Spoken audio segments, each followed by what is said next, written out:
नमस्कार, म अमृत सुनुवार, आदिवासी जनजाति चलचित्र महासङ्घको अध्यक्ष र सुनुवार सेवा समाज सङ्घीय समितिको उपाध्यक्ष। सर्वप्रथम त म यो 26औं विश्व आदिवासी दिवसको अवसरमा आम आदिवासी जनजाति समुदाय र समस्त जनसमुदायमा शुभकामना व्यक्त गर्न चाहन्छु। यतिखेर हामी संसारका जनसमुदाय कोभिड-19 यानि कि कोरोना भाइरसको महामारीको चपेटामा छौँ।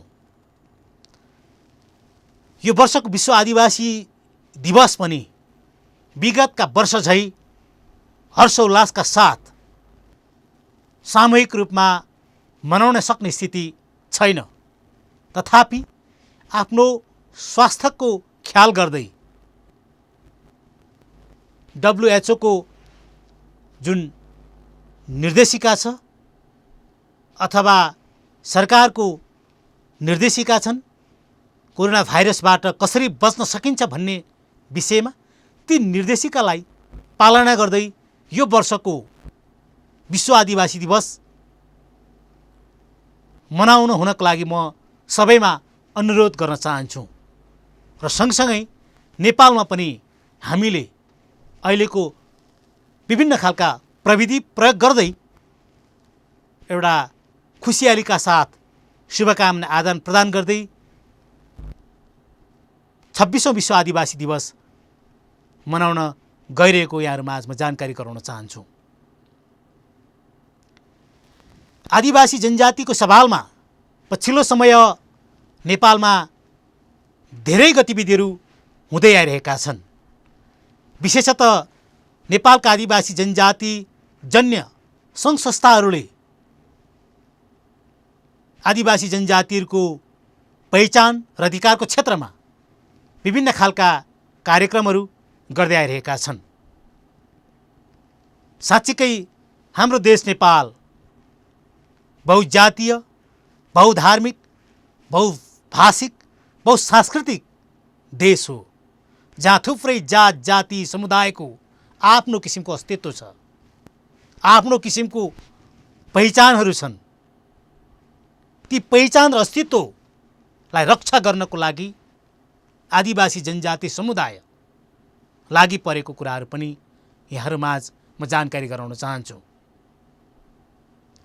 यसै सिलसिलामा आदिवासी जनजाति चलचित्र महासङ्घले पनि चलचित्रको माध्यमबाट नेपालका आदिवासी जनजातिहरूको लोप हुँदै गइरहेको भाषा, संस्कृति, परम्परागत ज्ञान, सिप, भूगोल, वेशभूषा, मौलिक विषयवस्तुहरूलाई संरक्षण गर्दै प्रवर्धनको कार्यमा लागि परेको कुरा यहाँहरूमाझ म जानकारी गराउन चाहन्छु। हाम्रो देश नेपालमा पूर्वमा एउटा जाति समुदाय छ, पश्चिममा अर्को जाति समुदाय छ, तराईमा एउटा जाति समुदाय छ, हिमालमा एउटा जाति समुदाय छ, पहाडमा एउटा जाति समुदाय छ। तर एउटा जाति समुदायको संस्कृति अर्को क्षेत्रको जाति समुदायको व्यक्तिले अथवा समुदायले सुन्ने, बुझ्ने अवसर प्राप्त गर्न सकिराखेको स्थिति छैन। त्यति मात्र होइन, आफ्नै जातिभित्र पनि अधिकांश नागरिकहरू, अधिकांश व्यक्तिहरू आफ्नो जातिको भाषा, संस्कृति, परम्परा अथवा आफ्नो अस्तित्व, आफ्नो पहिचानको विषयमा नै अनभिज्ञ भइराखेको स्थिति छ। किनभने अहिले धेरै जात जाति समुदायहरूको भाषा लोप हुँदै गइरहेको छ, संस्कृति लोप हुँदै गइरहेको छ, परम्परागत ज्ञानसिपहरू लोप हुँदै गइरहेका छन्। यसर्थ पनि धेरै जाति समुदायहरूको अस्तित्व नै सङ्कटमा पर्ने स्थिति छ।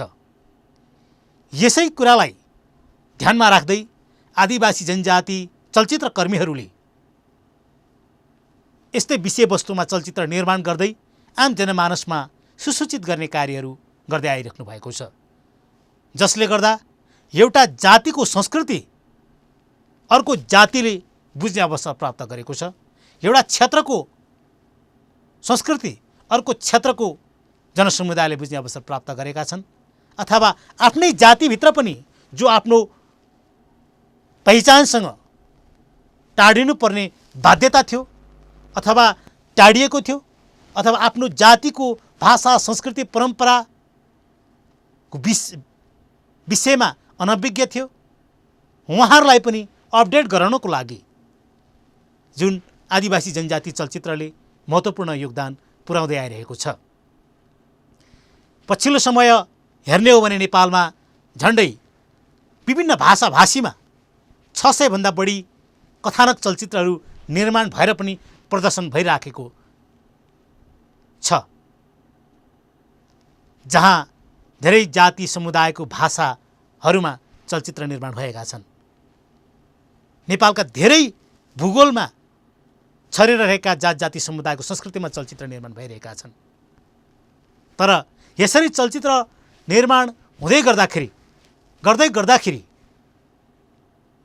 राज्यको नीति नियममा ऐन कानुनमा धेरै खालका समस्याहरू पनि छन्। आज सहज रूपले आदिवासी चलचित्र निर्माण गर्ने अवस्थाहरू छैन। दर्तामा समस्या छ, सेन्सरमा समस्या छ, प्रदर्शनमा समस्या छ। तर त्यो समस्याको बीचमा पनि त्यो चुनौतीको सामना गरेर पनि आदिवासी जनजाति चलचित्रकर्मीहरूले चलचित्र निर्माण गरिरहनु भएको छ, ताकि आफ्नो जाति समुदायको लागि, आफ्नो समाजको लागि, आफ्नो देशको लागि, आफ्नो राष्ट्रको लागि भनेर उहाँहरूले चाहिँ दिनरात लागि पर्नु भएको छ। आज यही समस्याहरू, यही चुनौतीहरूको सामना गर्दै अब आगामी दिनहरूमा यस्ता खालका समस्याबाट हामी टाढा हुनुपर्छ, अथवा हाम्रो काममा यस्ता खालका समस्याहरू हुनु हुँदैन, नीतिगत समस्याहरू ऐन कानुनमा त्यस्ता खालका बाधा व्यवधानहरू हटाउनु पर्छ भनेर आदिवासी जनजाति चलचित्र महासङ्घ लागि परेको छ। आदिवासी जनजाति चलचित्रकर्मीहरू आदिवासी जनजातिका विभिन्न चलचित्रजन्य सङ्घ संस्थाहरूसँग चाहिँ समन्वय गर्दै छलफल गर्दै आदिवासी जनजाति चलचित्र महासङ्घले सम्बन्धित निकायहरूमा, सम्बन्धित मन्त्रालयहरूमा, सम्बन्धित बोर्डहरूमा हाम्रो विषयवस्तुहरू अथवा हाम्रा सवालहरू अथवा हाम्रा मुद्दाहरूलाई